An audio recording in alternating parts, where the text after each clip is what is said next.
নমস্কার বন্ধুরা, আমার channel stitch and cook by সোমাতে আপনাদের সকলকে জানিয়ে স্বাগত। চলে এসেছি আজকে নতুন আরও একটা ভিডিও নিয়ে। আজকের ভিডিওতে আপনাদেরকে এই প্রিন্সেস কাট ব্লাউজের সম্পূর্ণ কাটিংটা দেখিয়ে দেবো সূত্রের সাহায্যে। প্রপারভাবে আপনারা সূত্রের সাহায্যে যে কোনো সাইজের জন্য কিন্তু প্রিন্সেস কাট ব্লাউজ খুব সহজে কাটিং করে নিতে পারবেন। এটা কিন্তু বোট নেকের ওপরে আছে, তো অবশ্যই করে কিন্তু পুরো ভিডিওটা প্রথম থেকে শেষ পর্যন্ত দেখতে থাকুন।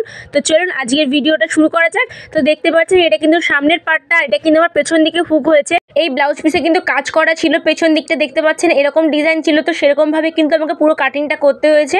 তো অবশ্যই করে কিন্তু পুরো ভিডিওটা দেখতে থাকুন। তো এখানে দেখুন প্রথমে পেছনের পার্টটা কাটিং করে নেব, তার জন্য দেখুন প্রথমে নিয়ে নিচ্ছি হাতের সাইডটা খোলা সাইড আছে, আর এখানে কিন্তু প্রথমে আমি 2 সুত করে এক্সট্রা নিয়ে নিচ্ছি। হুক এবং হুকের ঘর হবে, তার জন্য যেহেতু পেছন দিকে এখানে আমার হুক হবে, তো প্রথমে দেখুন এখানে নিয়ে নিতে হবে ঝুলের মাপটা। যে ঝুল ছিল 14.5 ইঞ্চি, তার সঙ্গে 1 ইঞ্চি প্লাস করে নেব, টোটাল হবে 15.5 ইঞ্চি। আর এখানে আমার পুট আছে 14 ইঞ্চি, তাকে হাফ করে নিয়েছি, টোটাল হবে আমার 7 ইঞ্চি। তারপর এখানে দেখুন মোহরার মাপও নিয়ে নেব, টোটাল এখানে 7 ইঞ্চি নিয়ে দুটো দাগে স্ট্রেট করে মিলিয়ে দেবো। এখান থেকে যেখানে মোহরার মাপ শেষ হবে সেখানে কিন্তু আমাদের ছাতির মাপটা নিতে হবে। তো ছাঁচিয়া থাকবে তাকে কিন্তু 4 দিয়ে ভাগ করতে হবে, এটাই সূত্র। যেটা আপনাদের যে কোনো ছাতি হোক না কেন তাকে কিন্তু আপনারা 4 দিয়ে ভাগ করে নেবেন। তো আমার এখানে যত ছিল তাকে 4 দিয়ে ভাগ করে নিয়েছি। এরপর এখানে আরও 1.5 ইঞ্চি এক্সট্রা নিয়েছি, যখন এক্সট্রা আমাদের কোনো ব্লাউজটা লুজ হবে তার জন্য কিন্তু কাজে লাগবে। আর এখানে দেখুন কোণ থেকে 1 ইঞ্চি উপর একটা দাগ দিয়েছি, এটা পেছনে বগল মোহরার জন্য, দিয়ে রাউন্ড শেপ করে নিলাম। এবং সেমভাবে দেখুন নিচে কোমরের মাপটাও নিয়ে নিতে হবে, কোমর যা থাকবে তাকেও কিন্তু সেম 4 দিয়ে ভাগ করে নিতে হবে, সেটা আপনার যতই কোমর থাকুক না কেন। তারপর আরও 1 ইঞ্চি এক্সট্রা নেব পেছন পাটের টেকিনের জন্য, এবং আরও 1.5 ইঞ্চি নেব এখানে যেমন আমরা ওপরে নিয়েছি। নেওয়ার পর সমস্ত দাগগুলো স্ট্রেট করে কিন্তু মিলিয়ে দেবো। আর এখানে গলার চওড়া নিচ্ছি আমি 3 ইঞ্চি, আর এই যে 2 সুত যে দাগটা দিয়েছিলাম সেই দাগের পর থেকে কিন্তু এখানে আমি নিয়েছি। এইভাবে কিন্তু পেছনের পাটটা কেটে নিয়েছি। এরপর দেখুন সামনের পাটটা কাটিং করব, তার জন্য কী করতে হাতের সাইডটা আমার জয়েন্ট সাইড নিয়েছি। এরপর পেছনের পাটটা রাখবো, এই 2 সুত কাপড়টা কিন্তু ছাড়িয়ে রেখে সমস্ত একদম হুবহু প্রথমে আমাদের ছাপ তুলে নিতে হবে। এরপর এখানে দেখুন আমি সামনের তালপাট কাটিং করে নেব, তার জন্য প্রথমে এখানে বগল মোহরা যেরকম ছিল সেরকমভাবে কিন্তু রেডি করে নিচ্ছি। টোটাল 7 ইঞ্চিতে দাগ দিয়ে দিচ্ছি। এরপর ভেতরের দিকে আরও 1.25 ইঞ্চি ভেতরে আমাদের একটা দাগ দিতে হবে। এটা হচ্ছে আমার তালপাট কাটিং করব সামনের পাটে, তার জন্য কিন্তু এটা সামনের বগল মোহরা। এরপর পুর লাইনের সঙ্গে কোণ করে আলতো হাতে মিলিয়ে দিতে হবে। আবার এর কোণ থেকে 1 ইঞ্চি ওপর আমাদের একটা দাগ দিতে হবে, দিয়ে এটাও কিন্তু রাউন্ড শেপ করে আমাদেরকে এখানে মিলিয়ে দিতে হবে। তো এখানে তালপাটটা আমার পুরো কাটিং হয়ে গেছে। এরপর এখানে আমরা দেখুন পয়েন্টের মাপটা নিয়ে নেব। তো পয়েন্ট ছিল যা থাকবে তার সঙ্গে কিন্তু 1/2 ইঞ্চি প্লাস করে নিতে হবে আমাদেরকে। তো এখানে আমার পয়েন্ট ছিল 9.5 ইঞ্চি, তার সঙ্গে 1/2 ইঞ্চি প্লাস করলে হবে 10 ইঞ্চি। এরপর এখানে একটা আমাদের মাপ আছে, সেই মাপটা হচ্ছে পয়েন্টের চওড়া, মানে আপনাদের ছাতি যা থাকবে তাকে কিন্তু 10 দিয়ে ভাগ করে নিতে হবে। তো আমার এখানে 35 ছাতিতে 10 দিয়ে ভাগ করলে হয় 3.5 ইঞ্চি, সেই মাপটাই নিয়ে নিচ্ছি। এরপর আমরা এখানে নিচের দিকে দেখুন প্রথমে কোমরের মাপটাই নিয়ে নেব, মানে কোমর যা ছিল তাকে 4 দিয়ে ভাগ করলে যত হয় সেই মাপটা প্রথমে নিয়ে নিলাম। তারপর এখানে নিতে হবে খাপের জন্য 2.5 ইঞ্চি, যেহেতু একটু 35 ছাতির জন্য হচ্ছে, একটু ভারী ছাতি হলে 1/2 ইঞ্চি বাড়িয়ে দেবেন, আর যদি ছোটো ছাতি হয় তাহলে 1/2 ইঞ্চি কমিয়ে দেবেন।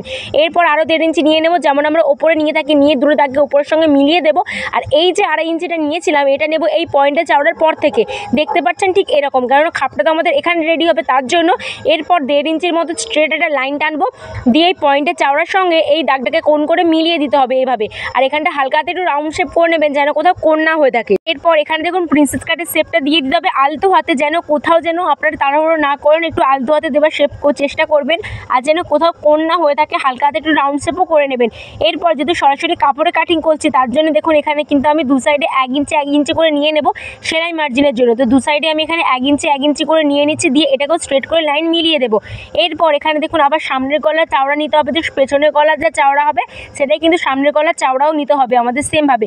এরপর সেখানে সামনের গলা লম্বা নিয়ে নেব, তার সঙ্গে 1/2 ইঞ্চি প্লাস করে নিতে হবে, নিয়ে এখানে আপনারা বক্স করে নেবেন চাওড়া নিয়ে। তারপর এখানে আপনারা যে কোনো ধরনের স্টেপ কিন্তু দিয়ে দিতে পারেন। তো এখানে কিন্তু আমার রাউন্ড শেপ হবে, তো আমি এখানে কিন্তু রাউন্ড শেপটা দিয়ে দিচ্ছি।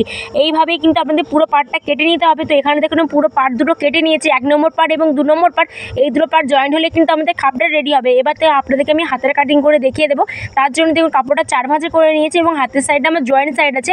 এরপর এখানে প্রথমে হাতের ঝুল নিতে হবে, তো ঝুল ছিল 9 ইঞ্চি, তার সঙ্গে 1 ইঞ্চি প্লাস করে নিয়েছি। এরপর 3 ইঞ্চি নিচের ডাউনে আমাদের দাগ দিতে হবে। আর এখানে একটা আমাদের মাপ আছে, এই মাপটা হচ্ছে আমরা যে পিঠটা কাটিং করেছিলাম এটা ঠিক পুট থেকে এই ছাতি ফিটিংস পর্যন্ত কোণ করে ফিতেটা ধরে মেপে নেবো কত আমার এখানে হচ্ছে। তো এখানে আমার কিন্তু 7 ইঞ্চি হচ্ছে, তারপর আরও 1.5 ইঞ্চি এক্সট্রা নিয়ে নিতে হবে, যেমন আমরা সেলাই মার্জিন নিয়ে থাকি ব্লাউজে, দেখতে পাচ্ছেন ঠিক এরকম। এবার নিচের দিকে মুহুরির মাপটা নিতে হবে, তো মুহুরি যে থাকবে তাকে কিন্তু হাফ করে নিতে হবে। আপনাদের যা মুড়ি থাকবে তাকে কিন্তু এখানে আপনারা প্রথমে হাফ করে নেবেন, তারপর আরও 1.5 ইঞ্চি এক্সট্রা নিয়ে নিতে হবে, যেমন আমরা ওপরে নিয়েছি। নেওয়ার পর এই দাগটাকে ওপর দাগের সঙ্গে স্ট্রেট করে কিন্তু মিলিয়ে দিতে হবে 1.5 ইঞ্চির সঙ্গে 1.5 ইঞ্চি। এরপর ওপরের দিকে স্ট্রেট 2 লাইন মানে 2 ইঞ্চি স্ট্রেট রেখে এখানে হাতের শেপটা কিন্তু আমাদের দিয়ে দিতে হবে আলতোভাবে। তো এখানে দেখুন পুরো আমার হাতা পাতা সব কিছু কাটিং হয়ে গেছে। এবার জাস্ট মেন কাপড়ের উপর রাখবো, দুপাট করে রেখে সমস্ত পার্টগুলো কেটে নেব। তো এখানে দেখুন আমি পুরো পার্টগুলো কিন্তু কেটে নিয়েছি একদম হুবহু সেম টু সেম মাপে, শুধুমাত্র এই পার্টটা একটু বেশি রেখেছি। পরেরটা আমি সেলাই করে এক্সট্রা কাপড়গুলো কেটে বাদ দিয়ে দেবো।